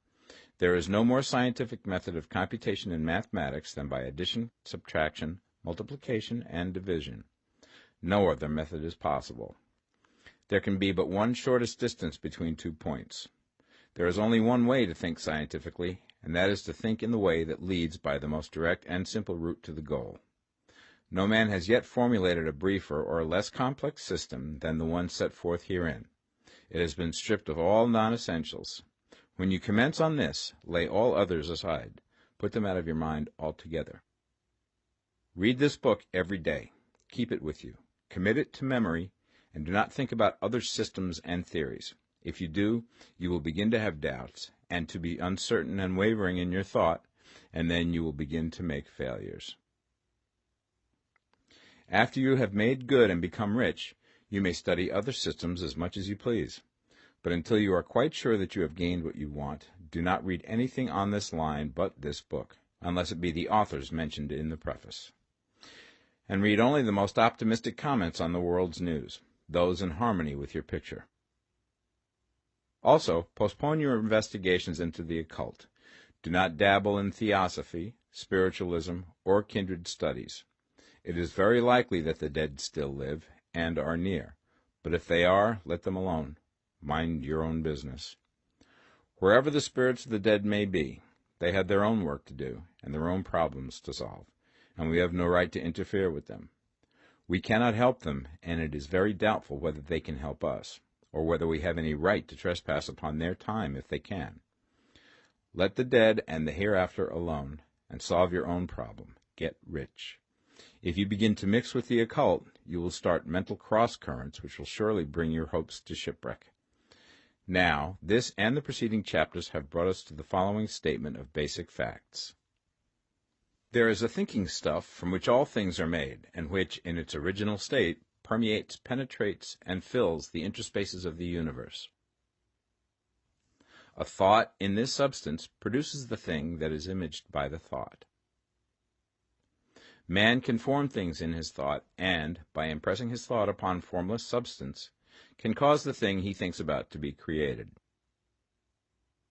In order to do this, man must pass from the competitive to the creative mind. He must form a clear mental picture of the things he wants, and hold this picture in his thoughts with the fixed purpose to get what he wants, and the unwavering faith that he does get what he wants, closing his mind against all that may tend to shake his purpose, dim his vision, or quench his faith. And in addition to all this, we shall now see that he must live and act in a certain way. Chapter 11. Acting in the Certain Way. Thought is the creative power, or the impelling force which causes the creative power to act. Thinking in a certain way will bring riches to you, but you must not rely upon thought alone, paying no attention to personal action. That is the rock upon which many otherwise scientific metaphysical thinkers meet shipwreck, the failure to connect thought with personal action. We have not yet reached the stage of development, even supposing such a stage to be possible, in which man can create directly from formless substance without nature's processes or the work of human hands. Man must not only think, but his personal action must supplement his thought. By thought you can cause the gold in the hearts of the mountains to be impelled towards you, but it will not mine itself, refine itself, coin itself into double eagles, and come rolling along the roads seeking its way into your pocket. Under the impelling power of the Supreme Spirit, men's affairs will be so ordered that someone will be led to mine the gold for you. Other men's business transactions will be so directed that the gold will be brought toward you, and you must so arrange your own business affairs that you may be able to receive it when it comes to you. Your thought makes all things, animate and inanimate, work to bring you what you want, but your personal activity must be such that you can rightly receive what you want when it reaches you. You are not to take it as charity, nor to steal it. You must give every man more in use value than he gives you in cash value. The scientific use of thought consists in forming a clear and distinct mental image of what you want, in holding fast to the purpose to get what you want, and in realizing with grateful faith that you do get what you want. Do not try to project your thought in any mysterious or occult way, with the idea of having it go out and do things for you. That is a wasted effort and will weaken your power to think with sanity. The action of thought in getting rich is fully explained in the preceding chapters. Your faith and purpose positively impress your vision upon formless substance, which has the same desire for more life that you have. And this vision, received from you, sets all the creative forces at work in and through their regular channels of action, but directed towards you. It is not your part to guide or supervise the creative process. All you have to do with that is to retain your vision, stick to your purpose, and maintain your faith and gratitude. But you must act in a certain way, so that you can appropriate what is yours when it comes to you, so that you can meet the things you have in your picture and put them in their proper places as they arrive. You can really see the truth of this. When things reach you, they will be in the hands of other men, who will ask an equivalent for them. And you can only get what is yours by giving the other man what is his. Your pocketbook is not going to be transformed into a Fortunata's purse, which shall be always full of money without effort on your part. This is the crucial point in the science of getting rich, right here, where thought and personal action must be combined. There are very many people who, consciously or unconsciously, set the creative forces in action by the strength and persistence of their desires, but who remain poor because they do not provide for the reception of the thing they want when it comes. By thought, the thing you want is brought to you. By action, you receive it. Whatever your action is to be, it is evident that you must act now. You cannot act in the past, and it is essential to the clearness of your mental vision that you dismiss the past from your mind. You cannot act in the future, for the future is not here yet, and you cannot tell how you will want to act in any future contingency until that contingency has arrived. Because you are not in the right business or the right environment now, do not think that you must postpone action until you get into the right business or environment. And do not spend time in the present taking thought as to the best course in possible future emergencies.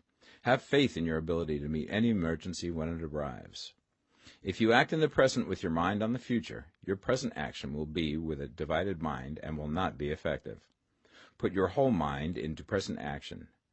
Do not give your creative impulse to original substance, and then sit down and wait for results. If you do, you will never get them. Act now. There is never any time but now, and there never will be any time but now. If you are ever to begin to make ready for the reception of what you want, you must begin now. And your action, whatever it is, must most likely be in your present business or employment, and must be upon the persons and things in your present environment. You cannot act where you are not, you cannot act where you have been, and you cannot act where you are going to be. You can act only where you are. Do not bother as to whether yesterday's work was well done or ill done. Do today's work well. Do not try to do tomorrow's work now. There will be plenty of time to do that when you get to it. Do not try, by occult or mystical means, to act on people or things that are out of your reach. Do not wait for a change of environment. Before you act, get a change of environment by action. You can so act upon the environment in which you are now as to cause yourself to be transferred to a better environment. Hold with faith and purpose the vision of yourself in the better environment, but act upon your present environment with all your heart and with all your strength and with all your mind. Do not spend any time in daydreaming or castle building. Hold to the one vision of what you want and act now. Do not cast about seeking some new thing to do, or some strange, unusual, or remarkable action to perform as a first step towards getting rich. It is probable that your actions, at least for some time to come, will be those you have been performing for some time past, but you are to begin now to perform these actions in a certain way, which will surely make you rich. If you are engaged in some business and feel that it is not the right one for you, do not wait until you get into the right business before you begin to act. Do not feel discouraged or sit down and lament because you are misplaced. No man was ever so misplaced that he could not find the right place, and no man ever became so involved in the wrong business but that he could get into the right business. Hold the vision of yourself in the right business, with the purpose to get into it, and the faith that you will get into it, and are getting into it, but act in your present business. Use your present business as the means of getting a better one, and use your present environment as the means of getting into a better one. Your vision of the right business, if held with faith and purpose, will cause the Supreme to move the right business towards you, and your action, if performed in a certain way, will cause you to move towards the business. If you are an employee or wage earner and feel that you must change places in order to get what you want, do not project your thought into space and rely upon it to get you another job. It will probably fail to do so. Hold the vision of yourself in the job you want, while you act with faith and purpose on the job you have, and you will certainly get the job you want. Your vision and faith will set the creative force in motion to bring it toward you, and your action will cause the forces in your own environment to move you toward the place you want. In closing this chapter, we will add another statement to our syllabus. There is a thinking stuff from which all things are made, and which, in its original state, permeates, penetrates, and fills the interspaces of the universe. A thought in this substance produces the thing that is imaged by the thought. Man can form things in his thought, and, by impressing his thought upon formless substance, can cause the thing he thinks about to be created. In order to do this, man must pass from the competitive to the creative mind. He must form a clear mental picture of the thing he wants, and hold this picture in his thoughts with the fixed purpose to get what he wants, and the unwavering faith that he does get what he wants, closing his mind to all that may tend to shake his purpose, dim his vision, or quench his faith. That he may receive what he wants when it comes, man must act now upon the people and things in his present environment. Chapter 12. Efficient Action. You must use your thought as directed in previous chapters and begin to do what you can do where you are, and you must do all that you can do where you are. You can advance only by being larger than your present place, and no man is larger than his present place who leaves undone any of the work pertaining to that place. The world is advanced only by those who more than fill their present places. If no man quite filled his present place, you can see that there must be a going backward in everything. Those who do not quite fill their present places are dead weight upon society, government, commerce, and industry. They must be carried along by others at a great expense. The progress of the world is retarded only by those who do not fill the places they are holding. They belong to a former age and a lower stage or plane of life, and their tendency is towards degeneration. No society could advance if every man was smaller than his place. Social evolution is guided by the law of physical and mental evolution. In the animal world, evolution is caused by excess of life. When an organism has more life than can be expressed in the function of its own plane, it develops the organs of a higher plane, and a new species is originated. There never would have been new species had there not been organisms which more than filled their places. The law is exactly the same for you. Your getting rich depends upon your applying this principle to your own affairs. Every day is either a successful day or a day of failure, and it is the successful days which get you what you want.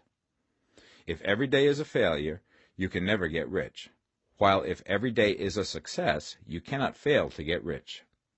If there is something that may be done today, and you do not do it, you have failed in so far as that thing is concerned, and the consequences may be more disastrous than you imagine. You cannot foresee the results of even the most trivial act. You do not know the workings of all the forces that have been set moving in your behalf. Much may be depending on your doing some simple act. It may be the very thing which is to open the door of opportunity to very great possibilities. You can never know all the combinations which supreme intelligence is making for you in the world of things and of human affairs. Your neglect or failure to do some small thing may cause a long delay in getting what you want. Do, every day, all that can be done that day. There is, however, a limitation or qualification of the above that you must take into account. You are not to overwork, not to rush blindly into your business in the effort to do the greatest possible number of things in the shortest possible time. You are not to try to do tomorrow's work today, nor to do a week's work in a day. It is really not the number of things you do, but the efficiency of each separate action that counts. Every act is, in itself, either a success or a failure. Every act is, in itself, either effective or inefficient. Every inefficient act is a failure, and if you spend your life in doing inefficient acts, your whole life will be a failure. The more things you do, the worse for you if all your acts are inefficient ones. On the other hand, every efficient act is a success in itself, and if every act of your life is an efficient one, your whole life must be a success. The cause of failure is doing too many things in an inefficient manner, and not doing enough things in an efficient manner. You will see that it is a self-evident proposition that if you do not do any inefficient acts, and if you do a sufficient number of efficient acts, you will become rich. If, now, it is possible for you to make each act an efficient one, you see again that the getting of riches is reduced to an exact science, like mathematics. The matter turns, then, on the questions whether you can make each separate act a success in itself, and this you certainly can do. You can make each act a success because all power is working with you, and all power cannot fail. Power is at your service, and to make each act efficient, you have only to put power into it. Every action is either strong or weak, and when everyone is strong, you are acting in a certain way, which will make you rich. Every act can be made strong and efficient by holding your vision while you are doing it, and putting the whole power of your faith and purpose into it. It is at this point that the people fail who separate mental power from personal action. They use the power of the mind in one place and at one time, and they act in another place at another time. So their acts are not successful in themselves. Too many of them are inefficient. But if all power goes into every act, no matter how commonplace, every act will be a success in itself. And as in the nature of things, every success opens the way to other successes, your progress towards what you want and the progress of what you want toward you will become increasingly rapid. Remember that successful action is cumulative in its results. Since the desire for more life is inherent in all things, when a man begins to move towards larger life, more things attach themselves to him, and the influence of his desire is multiplied. Do, every day, all that you can do that day, and do each act in an efficient manner. In saying that you must hold your vision while you are doing each act, however trivial or commonplace, I do not mean to say that it is necessary at all times to see the vision distinctly to its smallest details. It should be the work of your leisure hours to use your imagination on the details of your vision, and to contemplate them until they are firmly fixed upon memory. If you wish speedy results, spend practically all your spare time in this practice. By continuous contemplation you will get the picture of what you want, even to the smallest details, so firmly fixed upon your mind and so completely transferred to the mind of formless substance, that in your working hours you need only to mentally refer to the picture to stimulate your faith and purpose, and cause your best effort to be put forth. Contemplate your picture in your leisure hours until your consciousness is so full of it that you can grasp it instantly. You will become so enthused with its bright promises that the mere thought of it will call forth the strongest energies of your whole being. Let us again repeat our syllabus, and by slightly changing the closing statements, bring it to the point we have now reached. There is a thinking stuff from which all things are made, and which, in its original state, permeates, penetrates, and fills the interspaces of the universe. A thought in this substance produces the thing that is imaged by the thought. Man can form things in his thought, and, by impressing his thought upon formless substance, can cause the thing he thinks about to be created. In order to do this, man must pass from competitive to the creative mind. He must form a clear mental picture of the thing he wants, and do, with faith and purpose, all that can be done each day, doing each separate thing in an efficient manner. Chapter 13. Getting into the right business. Success in any particular business depends for one thing upon your possessing in a well-developed state the faculties required in that business. Without good musical faculty, no one can succeed as a teacher of music. Without well-developed mechanical faculties, no one can achieve great success in any of the mechanical trades. Without tact and the commercial faculties, no one can succeed in the mercantile pursuits. But to possess in a well-developed state the faculties required in your particular vocation does not ensure getting rich. There are musicians who have remarkable talent and who yet remain poor.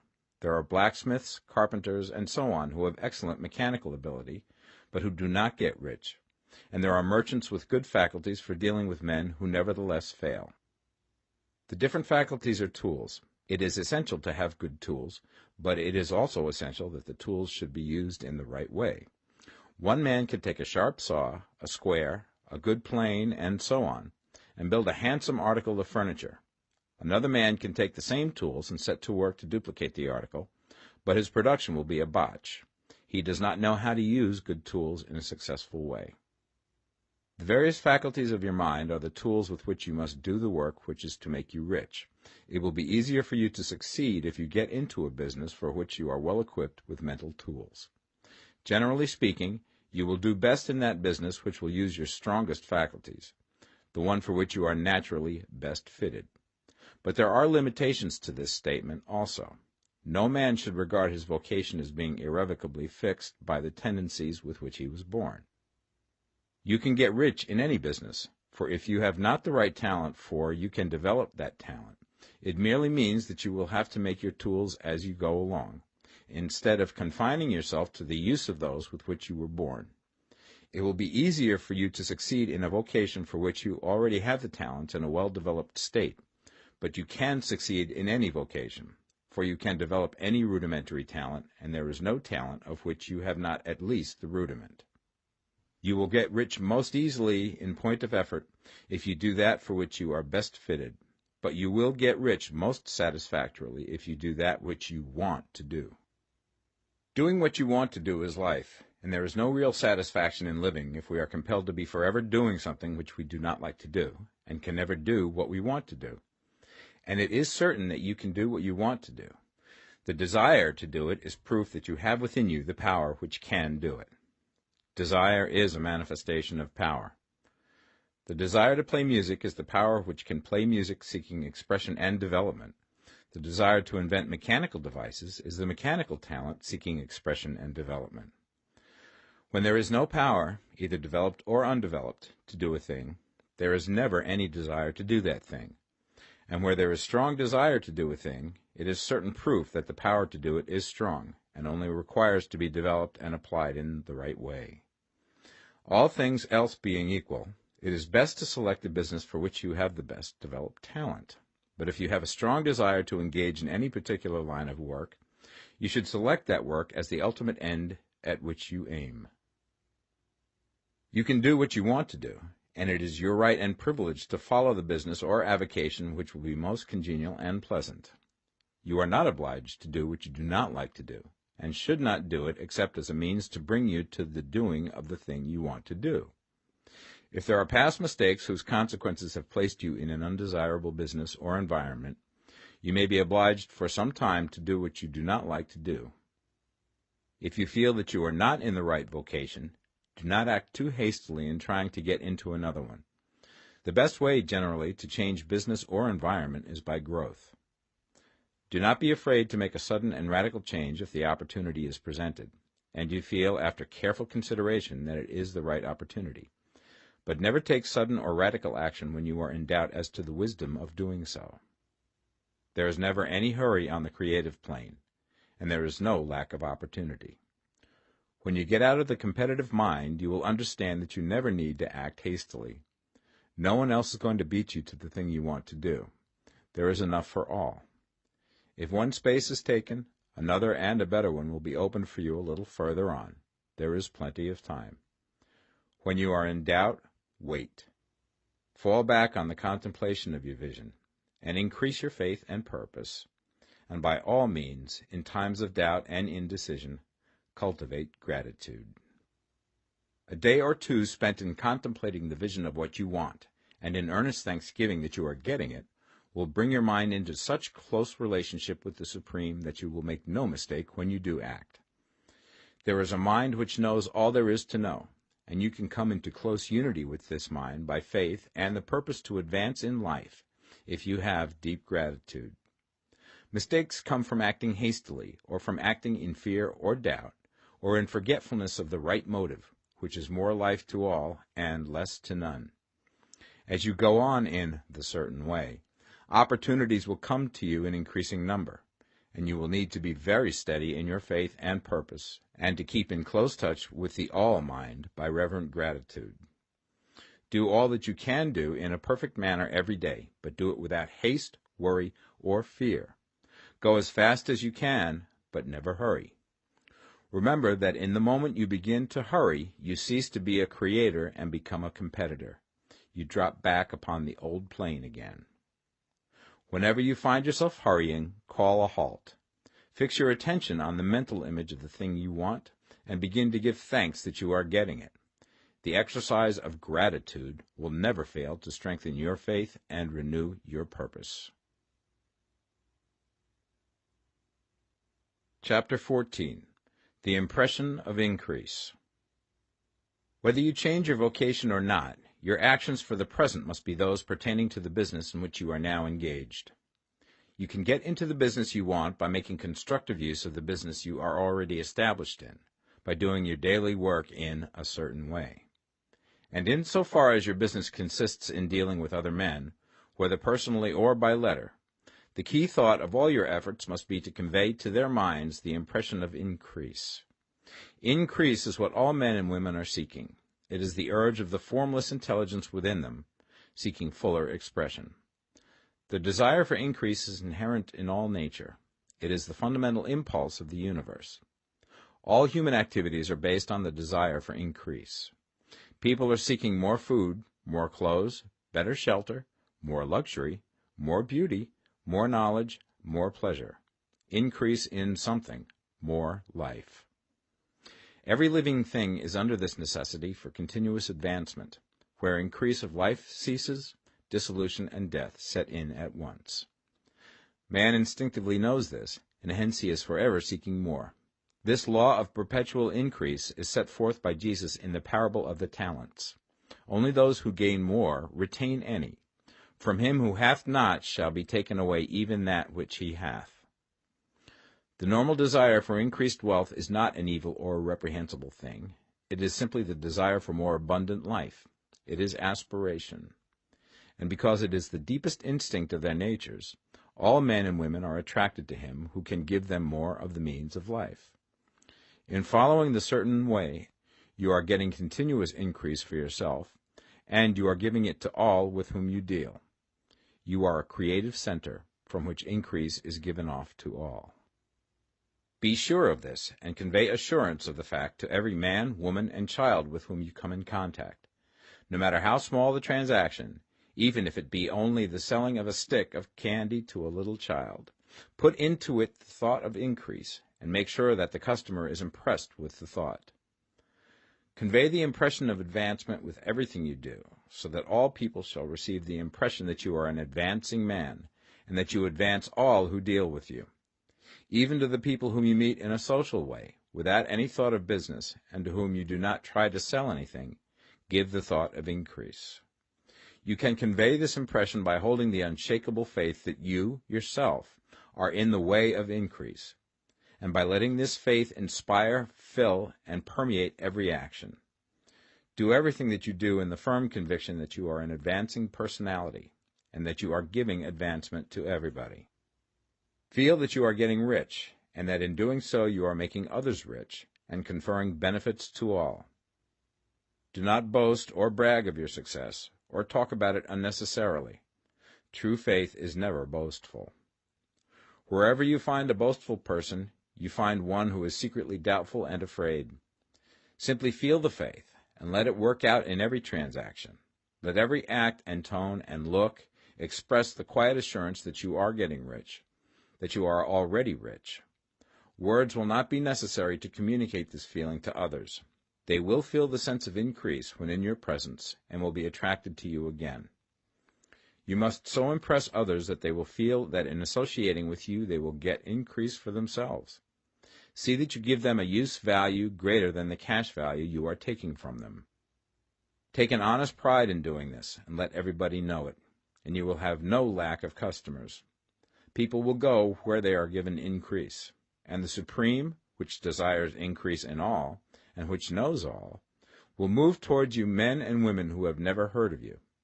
Your business will increase rapidly, and you will be surprised at the unexpected benefits which will come to you. You will be able from day to day to make larger combinations, secure greater advantages, and to go on into a more congenial vocation if you desire to do so. You must never lose sight of your vision of what you want, or your faith and purpose to get what you want. Let me here give you another word of caution in regards to motives. Beware of the insidious temptation to seek for power over other men. Nothing is so pleasant to the unformed or partially developed mind as the exercise of power or dominion over others. The desire to rule for selfish gratification has been the curse of the world. For countless ages, kings and lords have drenched the earth with blood in their battles to extend their dominions. This not to seek more life for all, but to get more power for themselves. Today, the main motive in the business and industrial world is the same. Men marshal their armies of dollars and lay waste the lives and hearts of millions in the same mad scramble for power over others. Commercial kings, like political kings, are inspired by the lust for power. Jesus saw in this desire for mastery the moving impulse of that evil world he sought to overthrow. Read the 23rd chapter of Matthew and see how he pictures the lust of the Pharisees to be called master, to sit in the high places, to domineer over others, and to lay burdens on the backs of the less fortunate. And note how he compares this lust for dominion with the brotherly seeking for the common good to which he calls his disciples. Look out for the temptation to seek for authority, to become a master, to be considered as one who is above the common herd, to impress others by lavish display, and so on. The mind that seeks for mastery over others is the competitive mind, and the competitive mind is not the creative one. In order to master your environment and your destiny, it is not at all necessary that you should rule over your fellow men, and, indeed, when you fall into the world's struggle for the high places, you begin to be conquered by fate and environment, and your getting rich becomes a matter of chance and speculation. Beware the competitive mind. No better statement of the principle of creative action can be formulated than the favorite declaration of the late Golden Rule Jones of Toledo. What I want for myself, I want for everybody. Chapter 15. The Advancing Man.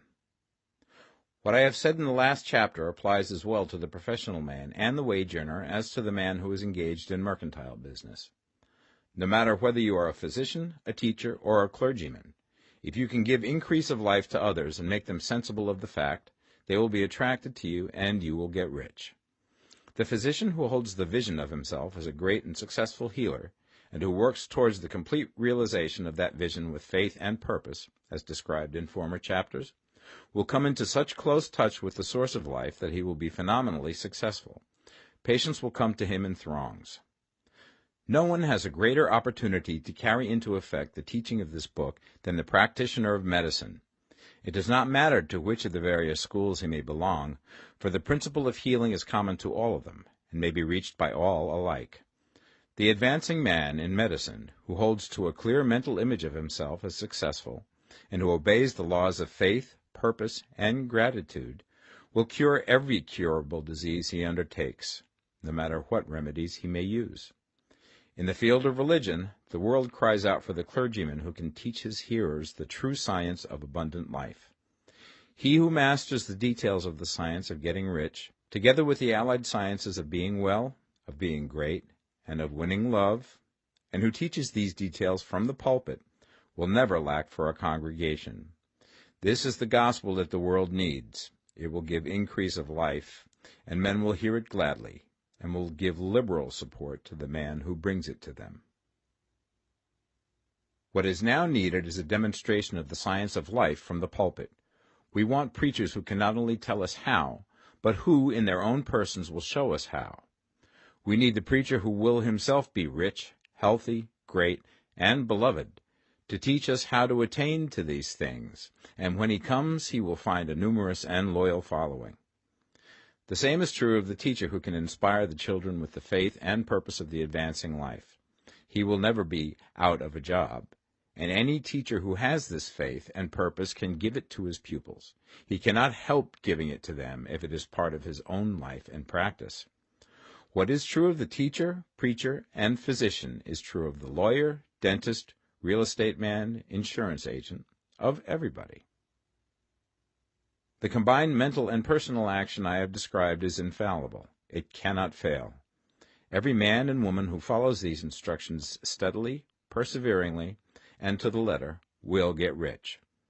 The law of the increase of life is as mathematically certain in its operation as the law of gravitation. Getting rich is an exact science. The wage earner will find this as true of his case as of any others mentioned. Do not feel that you have no chance to get rich because you are working where there is no visible opportunity for advancement, where wages are small and the cost of living high. Form your clear mental vision of what you want and begin to act with faith and purpose.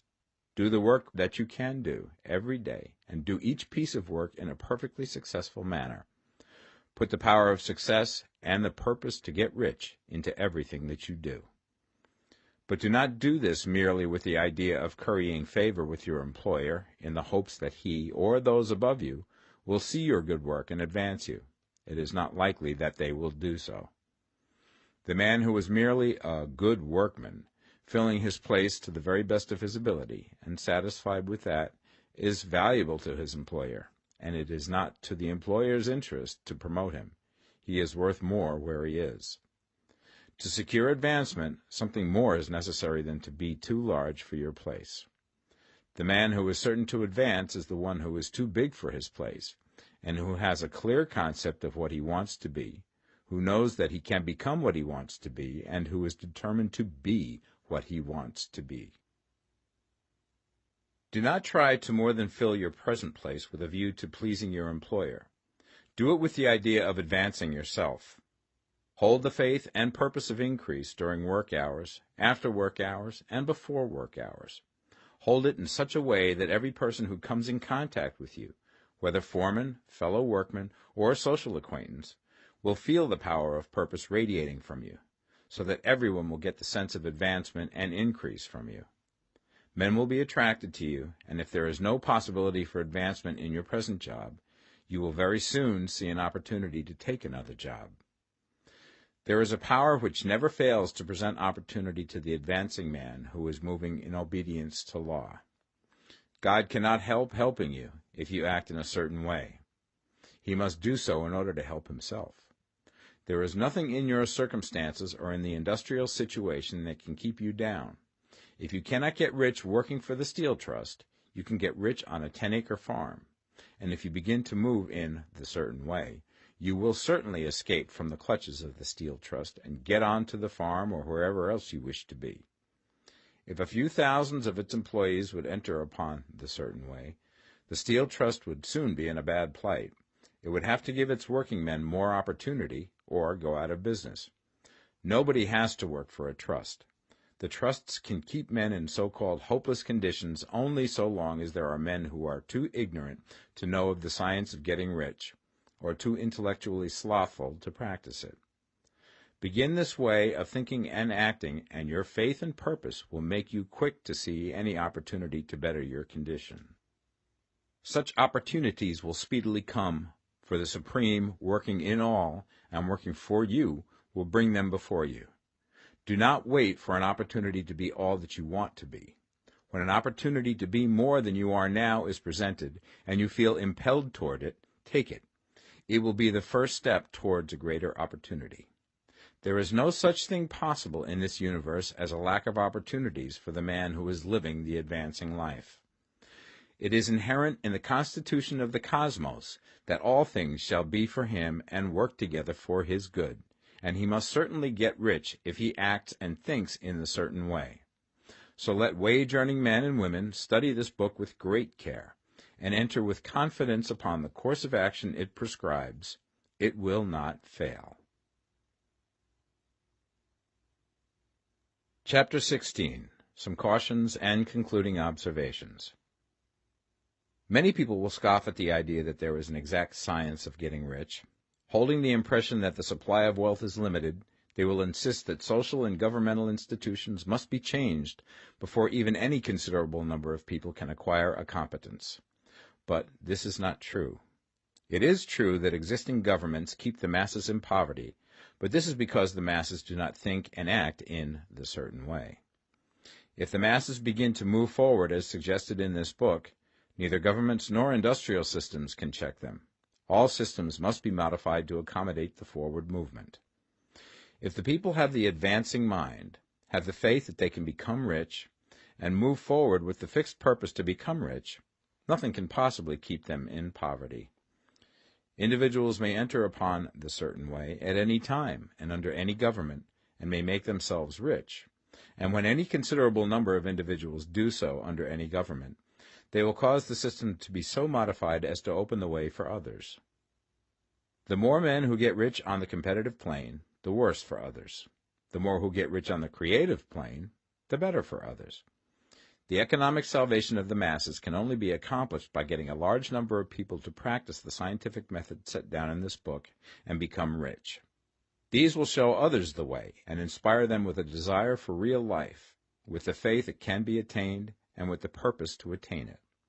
For the present, however, it is enough to know that neither the government under which you live nor the capitalistic or competitive system of industry can keep you from getting rich. When you enter upon the creative plane of thought, you will rise above all these things and become a citizen of another kingdom.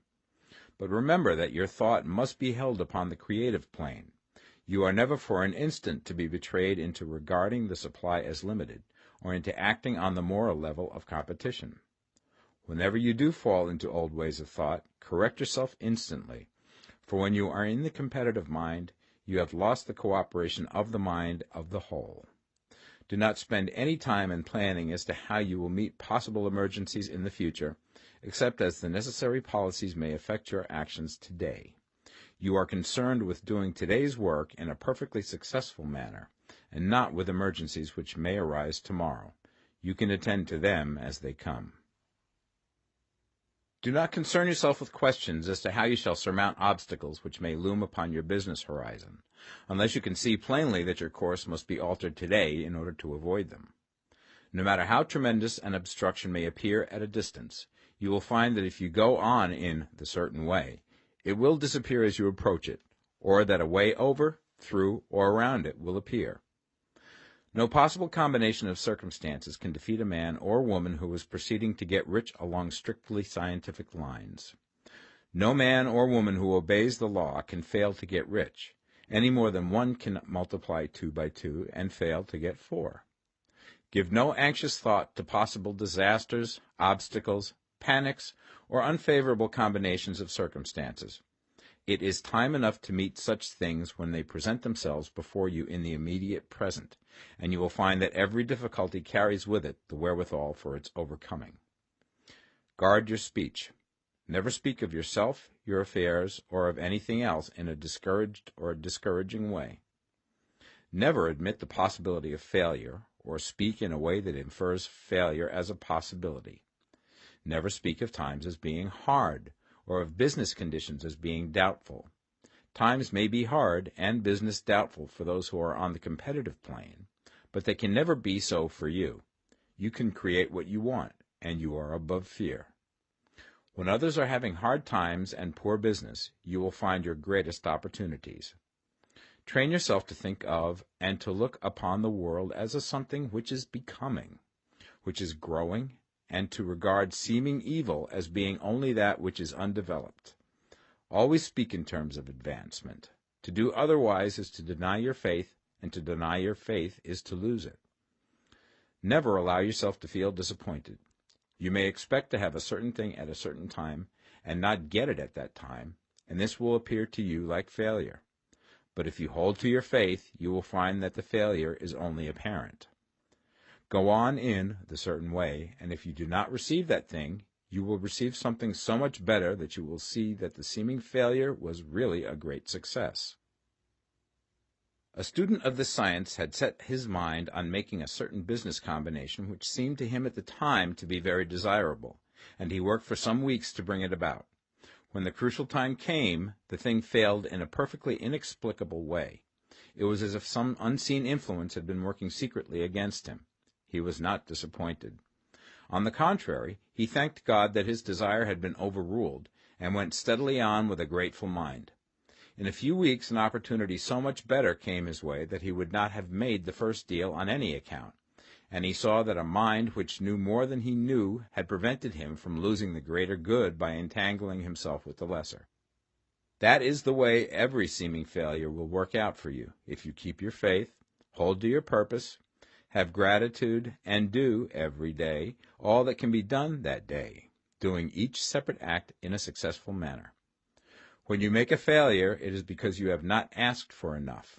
Keep on, and a larger thing than you were seeking will certainly come to you.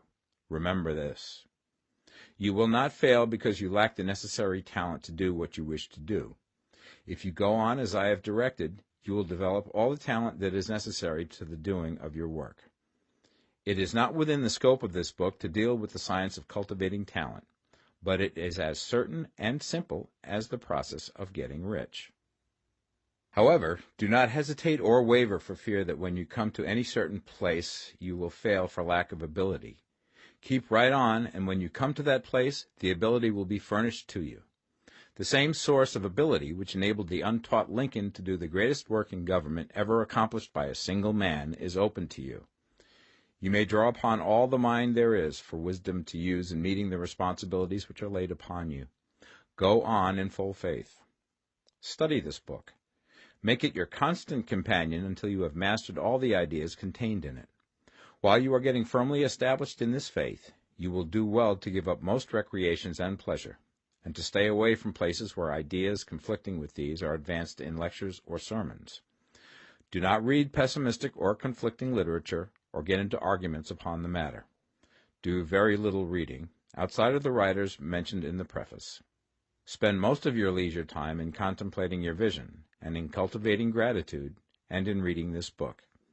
It contains all you need to know of the science of getting rich, and you will find all the essentials summed up in the following chapter. Chapter 17. Summary of the Science of Getting Rich. There is a thinking stuff from which all things are made, and which, in its original state, permeates, penetrates, and fills the interspaces of the universe. A thought in this substance produces the thing that is imaged by the thought. Man can form things in his thought, and by impressing his thought upon formless substance can cause the thing he thinks about to be created. In order to do this, man must pass from the competitive to the creative mind, otherwise he cannot be in harmony with the formless intelligence, which is always creative and never competitive in spirit. Man may come into full harmony with the formless substance by entertaining a lively and sincere gratitude for the blessings it bestows upon him. Gratitude unifies the mind of man with the intelligence of substance, so that man's thoughts are received by the formless. Man can remain upon the creative plane only by uniting himself with the formless intelligence through a deep and continuing feeling of gratitude. Man must form a clear and definite mental image of the things he wishes to have, to do, or to become, and he must hold this mental image in his thoughts, while being deeply grateful to the Supreme that all his desires are granted to him. The man who wishes to get rich must spend his leisure hours in contemplating his vision, and in earnest thanksgiving that the reality is being given to him. Too much stress cannot be laid on the importance of frequent contemplation of the mental image, coupled with unwavering faith and devout gratitude. This is the process by which the impression is given to the formless, and the creative forces set in motion. The creative energy works through the established channels of natural growth, and of the industry and social order. All that is included in his mental image will surely be brought to the man who follows the instructions given above, and whose faith does not waver. What he wants will come to him through the ways of established trade and commerce. In order to receive his own when it shall come to him, man must be active, and this activity can only consist in more than filling his present place. He must keep in mind the purpose to get rich through the realization of his mental image. And he must do, every day, all that can be done that day, taking care to do each act in a successful manner. He must give to every man a use value in excess of the cash value he receives, so that each transaction makes for more life, and he must so hold the advancing thought that the impression of increase will be communicated to all with whom he comes in contact. The men and women who practice the foregoing instructions will certainly get rich, and the riches they receive will be in exact proportion to the definiteness of their vision, the fixity of their purpose, the steadiness of their faith, and the depth of their gratitude.